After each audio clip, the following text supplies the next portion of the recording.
요한복음 1장 35절부터 42절까지의 말씀입니다. 저희들이 같이 읽어 내려갑니다. 시작. 또 이튿날 요한이 자기 제자 중 두 사람과 함께 섰다가 예수께서 거니심을 보고 말하되 보라 하나님의 어린 양 이로다.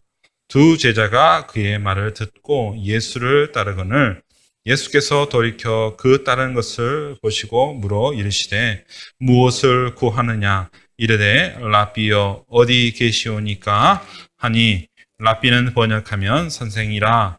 예수께서 이르시되 와서 보라. 그러므로 그들이 가서 계신 데를 보고 그날 함께 거하니 때가 10시쯤 되었더라. 요한의 말을 듣고 예수를 따르는 두 사람 중 하나는 시몬 베드로의 형제 안드레라. 그가 먼저 자기의 형제 시몬을 찾아 말하되 우리가 메시아를 만났다 하고, 메시아는 번역하면 그리스도라. 데리고 예수께로 오니 예수께서 보시고 이르시되 내가 요한의 아들 시몬이니 장차 게바라 하리라 하시니라. 게바는 번역하면 베드로라. 아멘.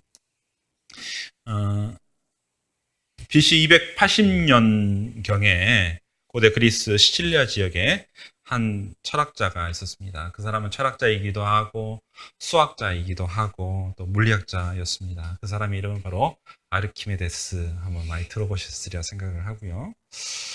그에 대한 여러 가지 이야기가 있는데 대표적인 이야기는 바로 다면체가 갖고 있는 부력에 관한 정리. 그래서 아르키메데스 원리라는 그런 원리를 그가 발견하게 되었죠. 그때 당시 왕이 누구였냐면 히에론 2세였었거든요.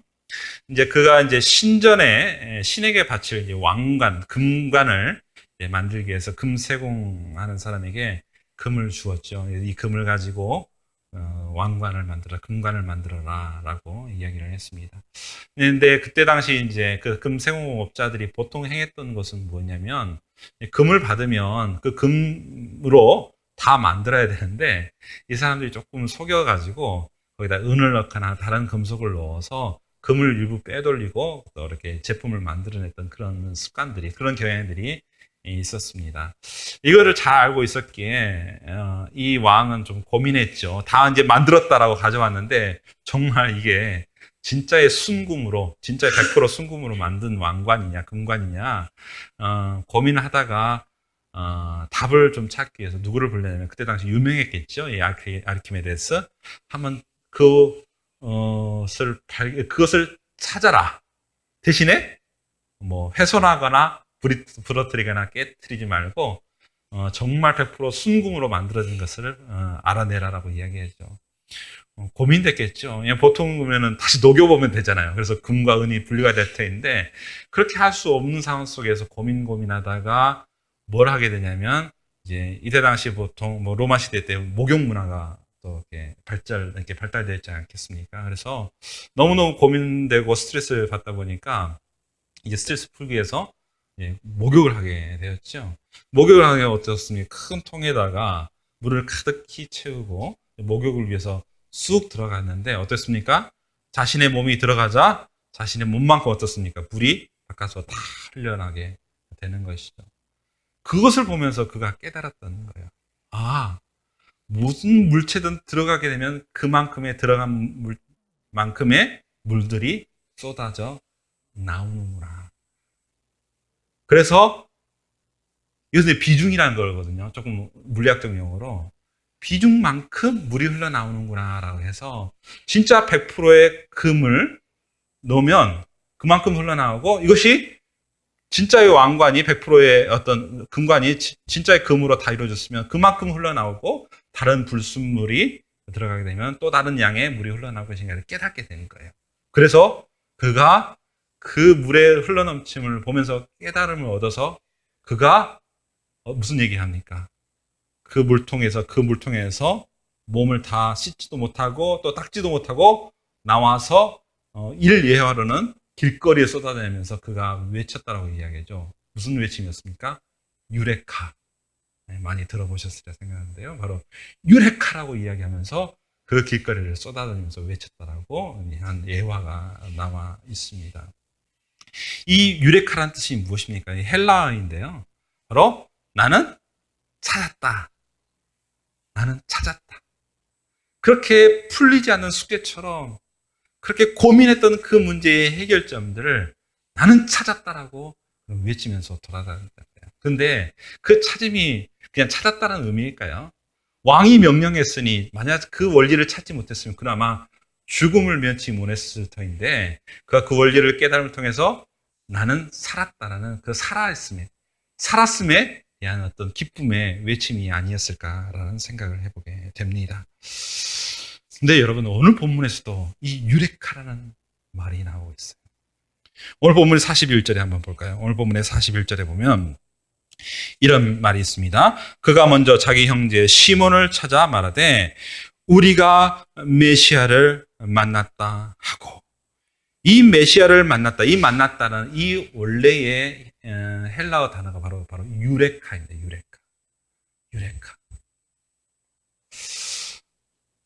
요한을 따르던 제자 중에 바로 두 사람이 바로 예수님의 제자로 옮겨갔었어요.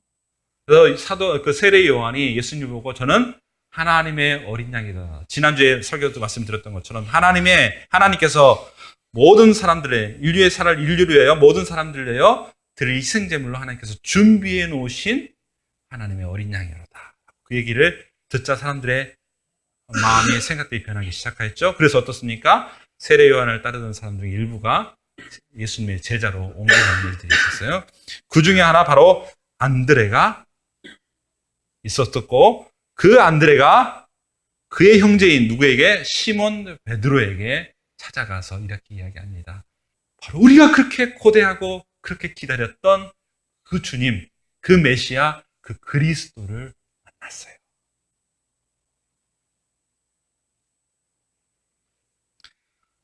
이때 당시 이 사람들은 그냥 신앙생활을 했던 사람들이 아니에요. 진리를 추구했던 사람들. 그리고 그 진리를 추구하되 진리를 위해서 그 모든 것을 다 내려놓고 그냥 따르는 정말 구도자의 인생을 살았던 사람이거든요. 때로는 자신의 직업들, 자신의 하고 있었던 그 모든 것들을 다 부차적인 것으로 여기고 오직 진리, 오직 구원, 그리고 오직 구원자가 누구일까? 그를 향하여 추구하고 따랐던 구도자의 인생을 살았던 사람이거든요. 그렇다면 뭡니까? 자기의 전부를 걸고 전 인생을 걸고 그 구도의 길들을 걸어갔던 그런 사람들이었던 거예요. 그러니 어떻습니까? 그렇게 간절히 찾고 구했던 그 메시아, 바로 그 그리스도를 그는 안드레가 먼저 만났고 경험했고, 그 경험한 그 그리스도를 바로 그의 형제에게, 베드로에게 전하는 내용인 것입니다. 그런데 처음에 안드레 및 다른 사람들이 이 예수님을 만났을 때 그 예수님에 대한 인식은 메시아가 아니었었어요. 오늘 본문에 보면은 뭐라고 이야기합니까? 38절에 보면 이런 이야기 하죠. 라비어 38절이면 이제 세례 요한의 제자들 몇몇이 예수님을 따르는 모습을 따르면서 이렇게 이야기하죠. 라비어 어디 계시니까? 38절에 하반절에 보면 라비어 어디 계시오니까? 그래서 어디 계십니까? 라고 이 질문은 어떤 질문이냐면 제자가 스승을 찾는 질문이에요. 즉 스승이시여 저에게 가르침을 주옵소서라는 그런 뜻을 가지고 있어요. 그래서 어디 계십니까? 라고 했을 때 주님께서 뭐라고 말씀하십니까? 무엇을 구하느냐라고 이야기를 했고, 여기서 랍비라고 이야기를 했는데 그 랍비는 오늘 번역에 보면은 뭐라고 이야기합니까? 선생님이었었어요. 그들을 진리를 가르치는 하나의 구도자의 먼저 앞선 선생님으로 여겼다는 거예요. 그러니 어떻습니까? 선생님이었는 그냥 그 정도 수준으로 알고 그 정도 수준으로 경험했는데 주님께서 뭐라고 이야기합니까? 39절에 보면 그들에게 이르시되 와서 보라. 그리고 와서 그의 가르침, 그분이 어떤 능력과 어떤 지혜와 어떤 권능을 가지고 있는지 실제적으로 경험하라고 이야기하는 것이죠. 그래서 39절에 보면 그날 그들과 그와 함께, 그들이 함께 했다라고 오늘 본문에 나오고 얘기하고 있어요. 근데 구체적으로 그들이 경험했던 것이 무엇인지는 성경에 자세하게 나오지 않았어요. 근데 놀라운 것을 경험했겠죠. 놀라운 가르침을 경험했고요. 놀라운 어떤 능력들을 경험했으리라 생각해요. 그래서 어떻습니까? 이 안드레의 고백이, 예수님을 향한 고백이 먼저 처음에는 그냥 랍비였어요. 선생님이었어요. 근데 그 랍비가 나중에는 뭐가 됩니까? 메시아, 그리스도. 그리스도는 뭡니까? 기름을 부음받은 자, 하나님의 구원자, 하나님께서 보내신 구원자라는 뜻을 가지고 있거든요. 메시아도 똑같아요. 메시아는 히브리어고 그리스도는 그 어떤 헬라어 개념이에요. 그래서 우리가 그런 구원자를 만났습니다. 라고 그런 고백을 하고 있는 것입니다. 그래서 그가 바로 유레카, 우리 찾았어. 그렇게 고대하고 그렇게 기다렸던 그 주님, 그 구원자를 우리가 만났어. 그래서 우리는 살아있을 수 있을 거야. 라고 이야기를 하는 것입니다. 그렇다면 저와 여러분, 우리 가운데에도 유레카라는 이런 외침이 있는지 한번 살펴보면 좋겠습니다. 예수님을 만난다는 것은 놀라운 변화를 경험한다는 거예요. 죄인에서 의인으로, 묶임에서 자유로, 고통에서 평화로, 땅의 사람에서 하늘의 사람으로 변하는 놀라운 변화를 경험하는 것이에요. 그 주님을 우리가 만났을 때, 그 깨달음을 얻었을 때 우리 입술 가운데 뭐가 나올까요? 바로 유레카. 우리는 더 이상 죄에 묶일 수가 없어. 우리는 더 이상 고통 가운데 머무를 수가 없어. 바로 우리를 구원하실 메시아가 우리 가운데 있기 때문에 유레카. 우리가 신앙생활을 하는 것은 다들 그러한 주님을 만났던 경험이 있었기 때문에 오늘 저와 여러분이 이렇게 예배를 드리고 신앙생활을 하고 있으리라 생각합니다. 근데 중요한 건 뭐냐면 그 만남이 그때의 만남이 뿐만 아니라 오늘 이 순간, 오늘 이 자리에 우리의 삶 가운데도 있어야 하는 것입니다. 그 만남이 있기 위해서는 우리에게 필요한 것이 뭐냐면 바로 세례 요한의 제자들이 그렇게 갈망하였던 그 갈망이 우리 가운데 있어야 된다는 거예요. 그 갈망은 하나의 어떤 일순간의 갈망으로 끝나는 것이 아니고 오늘 이 순간에서도 매일매일 순간에서도 우리 가운데 있을 때에 우리는 주님을 더욱더 깊이 있게 만나게 되고 그분의 변화의 역사와 그분의 어떤 구원의 일들을 우리는 날마다 경험하며 그로 말미암아 우리가 날마다 유레카라는 그런 외침을 할 수 있는 것입니다. 그렇다면 찾고 구한다는 것은 무엇일까요? 갈망한다는 것은 무엇일까요? 그것은 그 사람의 전부를 말해주고 있다라고 이야기할 수가 있는 것이에요. 앞서 말씀드렸잖아요. 이 사람들은 구도자였어요. 그 진리와 그 진짜의 길이 무엇인지, 진리가 무엇인지, 그래서 그 자신의 모든 것을 다 내려놓고 그것만을 찾고 구했다는 것이에요. 그렇다면 그의 전부가 무엇이었을까요? 그 진리였어요. 구원이었었어요. 그렇다면 우리가 갈망하고 우리가 갈증하는 느낀다는 것은 그것으로 말미암아 우리가 산다는 것, 그것이 우리의 전부라는 것을 고백하는 것과 같다는 것입니다. 우리 몸의 70%는 물이죠. 다 재워놓고 이것저것 다 재워놓고 정말 큰 비중을 차지하는 것은 바로 물이에요. 근데 그 70%의 물 가운데에 단 2%만 부족해도 우리는 깊은 갈증을 느끼게 됩니다. 그래서 그 갈증을 느끼면 어떻습니까? 우리는 물을 찾게 돼요. 물을 찾는다는 건 뭐냐면 물의 부족함을 느끼는 것뿐만 아니라 우리의 몸의 정말 전부, 아니 거의가 다 물로 이루어졌음을 고백하는 것과 똑같다는 거예요.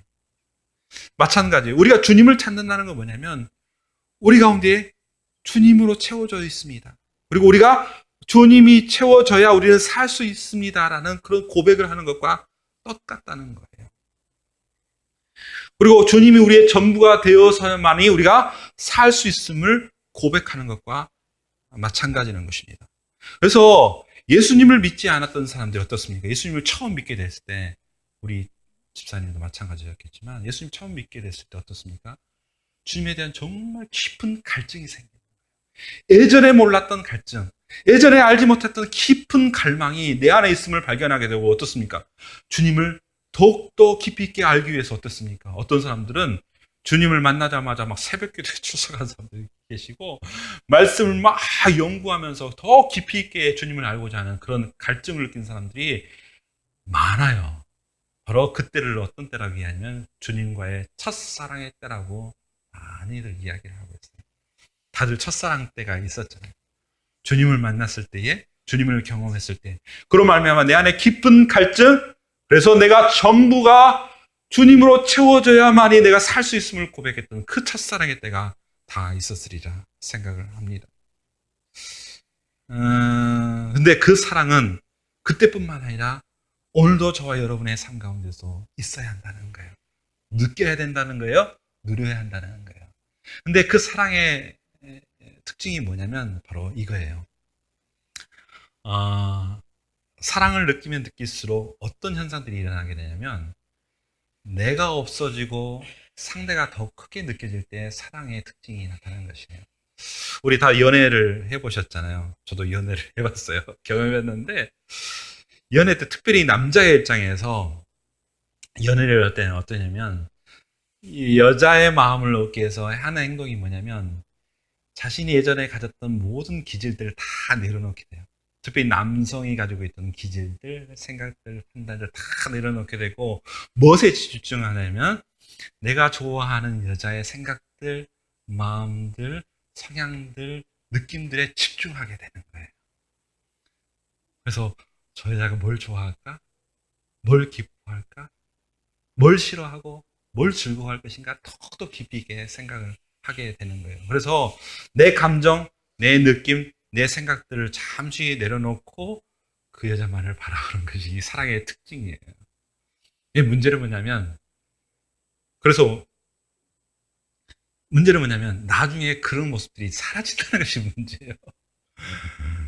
근데 사랑이 깊어지면 깊어질수록 나는 없어지고요. 상대방이 확 드러나는 것이 사랑의 특징인데 바로 이 사랑을 누가 우리에게 보여주냐면 바로 하나님께서 우리에게 보여주셨어요.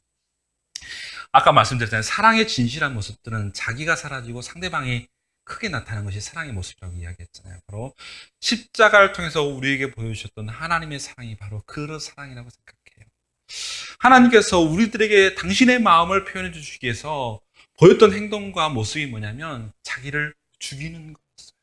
아까 말씀드렸던 사랑의 특징처럼 내가 사라지고 너만 크게 느껴지는 그런 모습처럼 바로 하나님의 본체이신 예수 그리스도가 죽음을 통해서 우리를 크게 느끼고 크게 소유하며 크게 경험하기를 원하시는 그 하나님의 마음으로 자기를 부정하는 사랑의 모습들이 우리에게 나타남을 통해서 어떻습니까?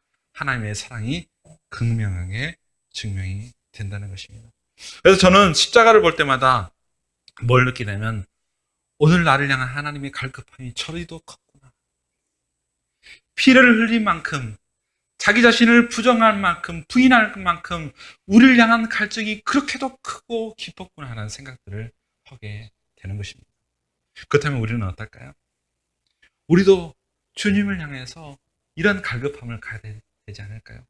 나는 사라지고 하나님 내 안에 내가 없고 오직 주님만이 채워져야 내가 살 수 있습니다 라는 그러한 갈급함의 고백이 우리 가운데 있을 때에 우리는 이 세상을 살아갈 수 있는 영적인 힘을 갖게 될 것입니다. 그래서 시편 기자가 뭘 이야기합니까? 시편 기자가 시편 42편에 무슨 이야기합니까? 바로 이렇게 시편 42편 한번 읽어볼까요? 시편 42편 1절과 2절입니다. 시편 42편 1절과 2절입니다. 시작. 하나님이여 사슴이 시냇물을 찾기에 갈급함같이 내 영혼이 주를 찾기에 갈급하나이다. 내 영혼이 하나님 곧 살아계시는 하나님을 갈망하나니 내가 어느 때에 나가서 하나님의 얼굴을 배울까. 바라기는 저와 여러분은 이런 갈망이 저희 가운데 있기를 이 시간 간절히 소원합니다. 이런 갈망이 있을 때 우리는 주님을 만나게 되고요, 경험하게 되고 바로 세례 요한의 제자였던 그 안드레가 주님을 만남을 통해서 그 인생에 정말 경험할 수 없는 그 놀라운 변화의 순간들을 경험하면서 그가 외쳤던 것처럼 유레카! 내가 메시아를 만났습니다라는 그런 고백이 저와 여러분의 삶 가운데에 오늘과 내일과 앞으로의 모든 날들 가운데에 풍성하게 임하게 되시길 이 시간 우리 주님의 이름으로 간절히 소원합니다. 그렇다면 우리 주님을 만나는 그 순간 우리에게는 어떠한 변화가 있게 될까요? 오늘 본문은 우리들에게 이렇게 이야기합니다. 너희들의 삶 전부가 다 변할 것이다. 너희의 삶의 중심과 머리부터 발끝까지 세포 하나하나 모든 근육 하나하나 삶의 목적과 이유 그 모든 것들이 다 변하게 될 것이다 라고 오늘 본문은 우리들에게 이야기를 하고 있습니다. 이 안드레의 소개에 따라 이 시몬 베드로가 주님을 만나게 되었어요. 주님을 만나면서 그 어떤 일들이 일어나게 됩니까? 42절에 보면 이렇게 이야기합니다. 데리고 예수께로 오니 예수께서 보시고 이르시되 내가 요한의 아들 시몬이니 장차 게바라 하리라 하시니라. 예수님이 베드로를 보자마자 하신 일이 있어요. 반갑다, 잘 왔다, 그런 일도 이야기하셨을지 모르겠지만 정말 중심으로 담고 있는 첫 번째 만남에 하셨던 일은 뭐냐면 내가 너 이름을 바꾸리라. 바꾸겠다. 이름을 바꾼다는 것은 뭘 의미하는가요? 우리나라도 마찬가지인데 이름은 그 사람이 인생의 방향과 가치를 설정해 주는 내용이거든요. 여러분 자녀를 낳고 고민한 게 무엇이었어요? 이 아이들에게 어떤 이름을 주어질 것인가? 이름을 지어줄 때 어떤 마음으로 이름을 지어줬어요? 이 아들의 인생이 이렇게 되기를 원한다. 이 아들의 인생에 앞으로의 날들이 이러한 가치를 가지면서 살아가는 인생이 되기를 원한다는 그런 마음으로 우리 아이들에게 이름을 지어주지 않겠어요? 근데 좋은 뜻이에요. 아이들의 미래가 더 밝고 희망차고 더 열려지는 인생으로 살아가길 원하는 마음 가운데 우리 이름을 지어줬을 때인데 이스라엘 사회도 마찬가지였었어요. 야곱의 12아들 다 있잖아요. 12아들. 그 12아들의 그 이름을 지을 때 다 뜻이 있었어요. 그리고 야곱의 인생을 마무리 지을 때에 창세기 49장에 보면 그 아들 다 불러놓고 그 아들들의 이름의 뜻에 맞게끔 그 아들들 다 축복해주는 내용들이 나오거든요. 그래서 우리가 찬양 가운데 불렀던 야곱의 축복이라는 너는 함정 넘어 그런 찬양의 내용들이 바로 그 내용이에요. 바로 어떻게 보면 그 아들들의 인생을 축복하면서 앞길을 열어주고자 하는 야곱의 마음. 그래서 우리의 마음은 동일한 마음일 거예요.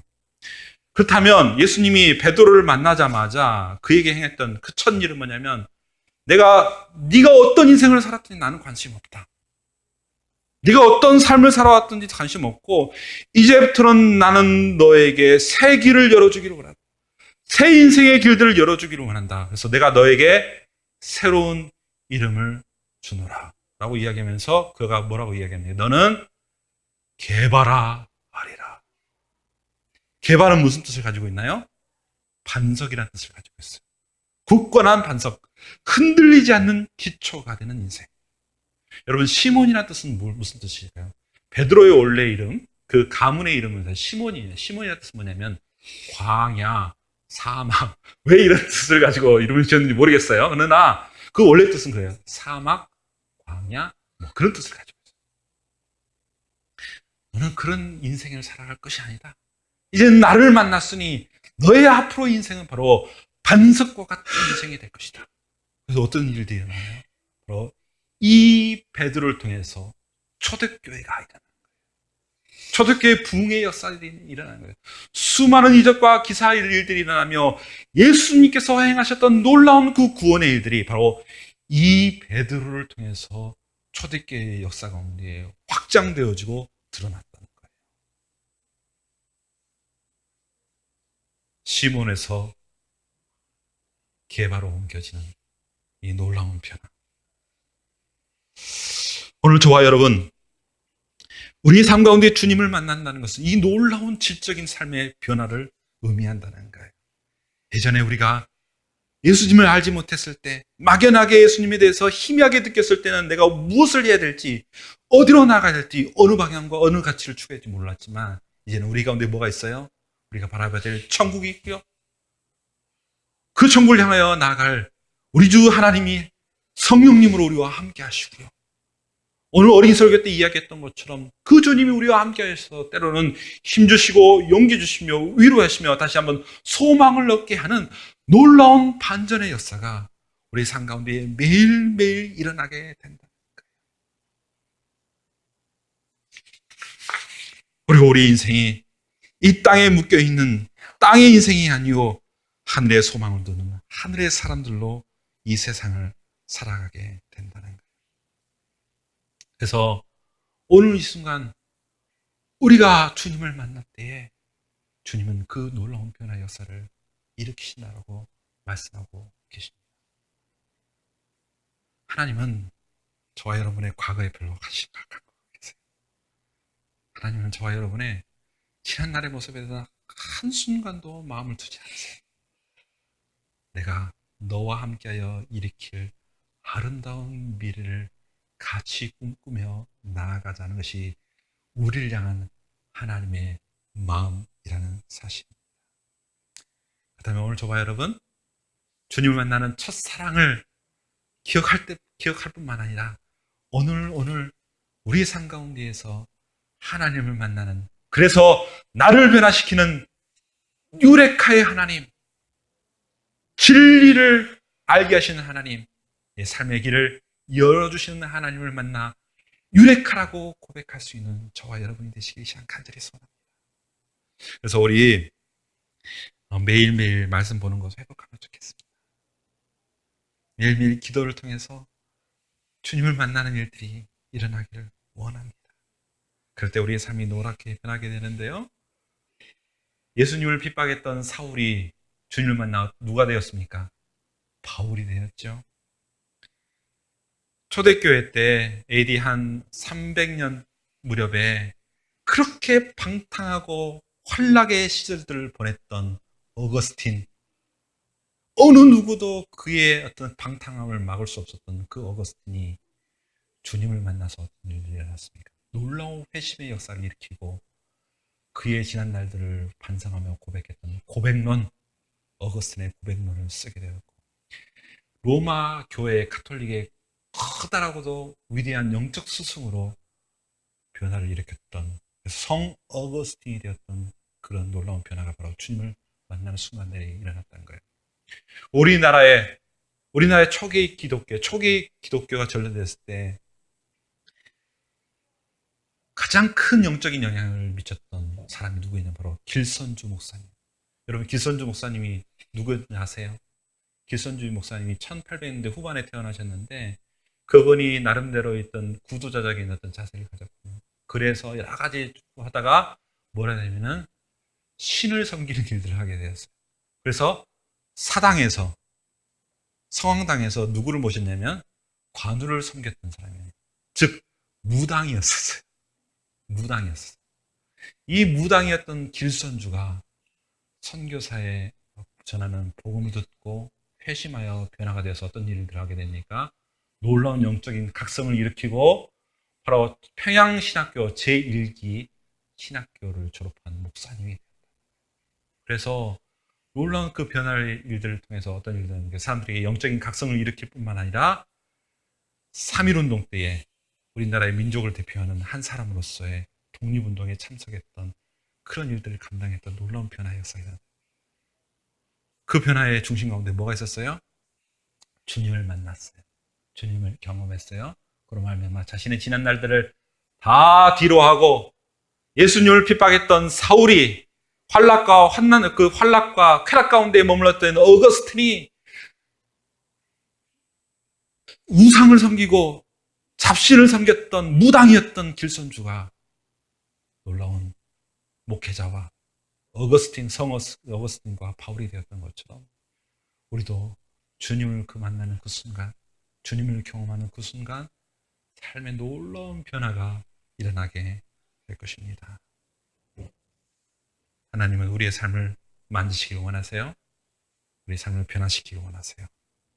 그래서 우리의 어떤 모습인지 상관없이 심지어 건축자가 버려버렸던 쓸모없다라고 버려봤던 그 돌멩이들을 우리 주님께서는 가져다가 뭐라 하십니까? 집 모퉁이의 머릿돌, 그 집을 상징하고 표현하고 기초가 되어지는 머릿돌로 삼으시는 분이 바로 우리 주 하나님이시라는 사실입니다. 그렇다면 저와 여러분 기대하면 좋겠어요. 오늘 주님을 만나기를 갈망하며 기대하는 그 자리에 주님께서 우리를 만나시고 우리를 변화시켜서 우리 입술 가운데 나는 찾았습니다. 나는 변화되었습니다. 나는 구원을 받았습니다. 그런 유레카의 외침들이 우리 가운데에 나오게 될 것입니다. 바라는 저와 여러분, 날마다 인생 가운데에 주님을 만남으로 유레카라는 그런 놀라운 외침 가운데에 하나님께서 주시는 놀라운 변화를 날마다 경험하는 저와 여러분의 남은 인생 되시기를 우리 주님의 이름으로 간절히 축원합니다. 예, 기도하겠습니다.